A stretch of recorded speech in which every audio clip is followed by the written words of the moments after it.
Hey everyone, welcome back to my channel, and today we are back with another Dying Light video. So today, Dying Light got an update on all platforms, and Techland has added so many new things to the game, including new quests, new weapons, new banners, graffitis, and Spike's story, which will be presented via the community quest. So in this video, I'm going to tell you about everything the update has added. So the story of Spike is going to have two different parts. The part 1 is live right now, the part 2 will come out after 28th January, and you don't have to worry because I will have a video on that too. Now, moving further and talking about the part 1. The first thing you will notice when you start the game is this new screen with Dying Light and Dying Light 2 side by side. Well, if you click on Dying Light 2, it will take you to the pre-order page, and well, if you click on Dying Light, it will take you to the original menu. Now, when you enter the game, you can go outside slums and look at the tower for this new banner with Lawan on it, saying join the fight for the city. That's pretty cool. Also, a lot of graffiti has changed to Dying Light, so check them out.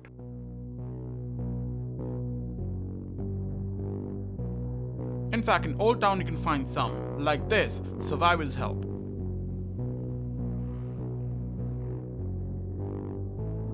This is literally filled with Dying Light 2 graffiti all around the map.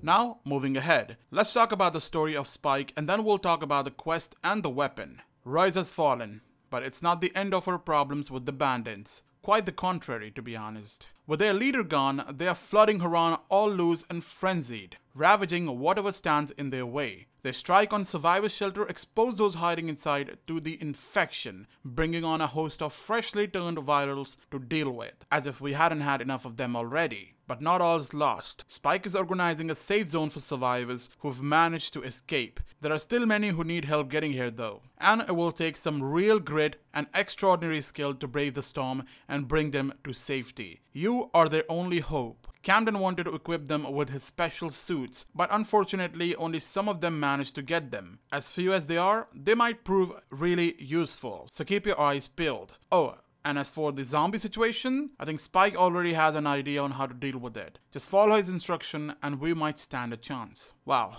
That's an amazing story, and guys, remember, it's happening right after the ending of Dying Light when Rise died. Now before we talk about the quest, let me tell you about few changes done with Spike the Quartermaster. So, every day in game, Spike will give you 2 trap bombs. It can be toxic, shrapnel, or explosive. Then, the weapon with electric effect will do more damage and will have longer durability. By the way, this doesn't work for electric arrows and grenades, only works for the modded weapons. Then, the UV light and the firecracker's duration has been increased to 20 seconds. Also, the UV light recharges faster. Then finally, if you give Spike disaster relief packages, the airdrops, then he will give you 50% more survivor points. And this is a golden opportunity for anyone who wants to max out their legend level. Give the drops to Spike in the nightmare mode and we'll see the magic. Now about the quest. There are 3 different quests. First is a local bounty called Party's Over, which you can find by going to the quest section and under the community events. So select that quest and kill 20 bandits that you'll find around the map. Well, I prefer Old Town for this because they seem to spawn there more. Now killing enough bandits would complete the quest and will reward you with a crankshaft weapon. This is the first stage of Spike's new weapon, and we will look at it at the end of the video and we'll talk about it.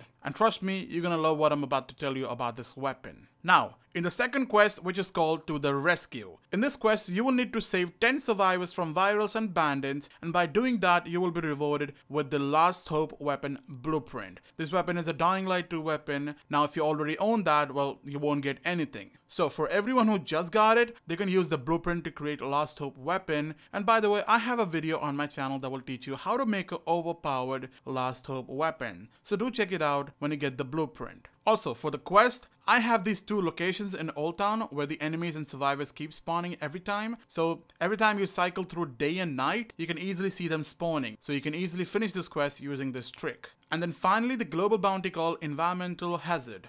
In this, the community needs to kill zombies using the environment. So a dropkick to the Spike and blowing them with explosives that you see around, well, that will count. Also, you can just dropkick them off the roof. It just works. So when the community reaches the goal, everyone will get 3 King Mods for participating in the event, and you get the rewards when the part 1 community event is over. That's how it works, but you might get the king mod instantly. I couldn't tell because I already have so many of them. By the way, another thing you would notice is that in this community event, there will be 2 friendly survivors that will be alongside you fighting bandits and virals. Well, they're just like survivors roaming around, killing zombies. So if they see you fighting, they will help you. And well, it can be opposite too. You might be helping them. Also, do keep this in mind that the virals count has increased, meaning the spawn rate of virals will be more than the normal. So you might want to watch out for that. Now, let's look at the crankshaft weapon. It's not a powerful weapon because it doesn't do a lot of damage. And honestly, it's one of the worst weapons in damage. Plus a cool thing. This is just a part 1 of the weapon, meaning there will be upgrades in the future events.